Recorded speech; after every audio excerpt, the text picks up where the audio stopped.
take a look at what makes a good salesperson. According to Harvard Business Review, there are two elements that make a good salesperson. The one is empathy, so the ability to feel and feel for others. And the second one is ego, the need to conquer. Now, we're not saying that you need to be egotistical. In fact, that is probably one of the more unfavorable traits to have in sales. We're saying that you need to be confident. The need to conquer is something that resonates with many people who have strong ambition to be successful in their lives. And this will be the driving factor to your greatest successes, no matter what circumstances you are from. That is another really great aspect about being in sales. It doesn't matter where you're from, how you were raised, what your circumstances were, you can be successful. The last thing I'd like to add on the topic of what makes a good salesperson is that it also needs to be someone who uses modern technologies to aid their efforts. We know that customers and buyers are different today, and therefore our approach needs to be different as well. We'll be covering buyer personas and selling in a digital era in more detail later on, so be sure not to miss it. Now let's move on to hard skills. So how do you define hard skills versus soft skills? Well, hard skills are technical knowledge or training you have gained. For example, if you've worked in the food service or retail industry, you may know how to use a point of sale system. If you've taken an accounting class, you may know how to use Microsoft Excel. Side note, if you ever want to learn more about Excel, Shaw Academy offers a fantastic course on this. So essentially, it is skills that you have learned through training. Now, soft skills are skills that you learn through your experience. So an example of this is speaking clearly when prompted. That is a sign of effective communication. Effective communication being a soft skill. Asking the right follow-up questions. This is a sign of active listening, which is also considered a soft skill. These are essentially skills that you have developed through experience. Let's take a high-level look at one of the more challenging hard skills in sales, cold calling. Now, this is something I have actually always enjoyed in sales. Not at first, but once you've mastered this art and you are psychologically comfortable with it, there is no holding you back.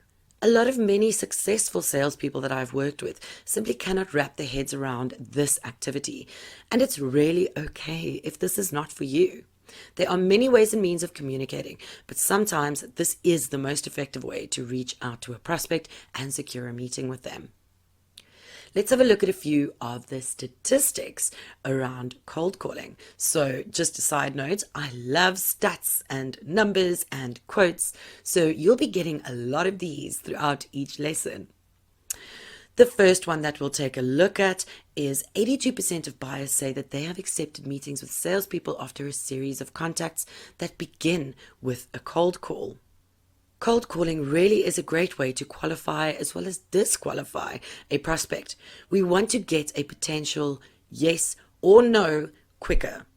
Another interesting statistic is that at least 50% of your prospects are not a good fit for what you sell. And that is where I speak of getting a no quicker.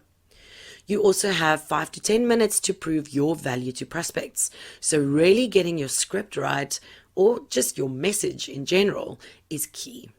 So if you had to ask me, Vanessa, what is one tip that you could give me around cold calling? Well, here's a little secret for you. We are all human. Yes, that is correct. You may encounter the not so pleasant humans, but you may also encounter some of the most amazing people to speak with. And that's something to really keep in mind when you're cold calling.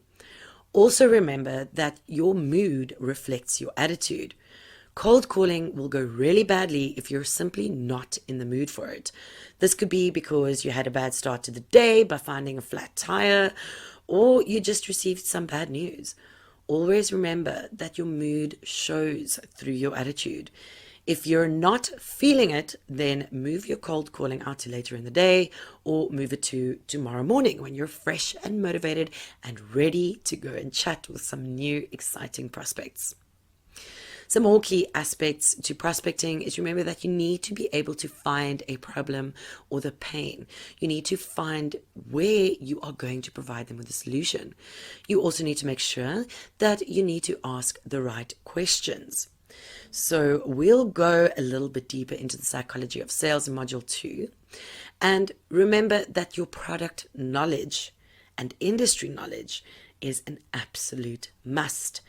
Understanding your product is one of the most important skills to master, and we'll dive deeper into that topic into lesson 3.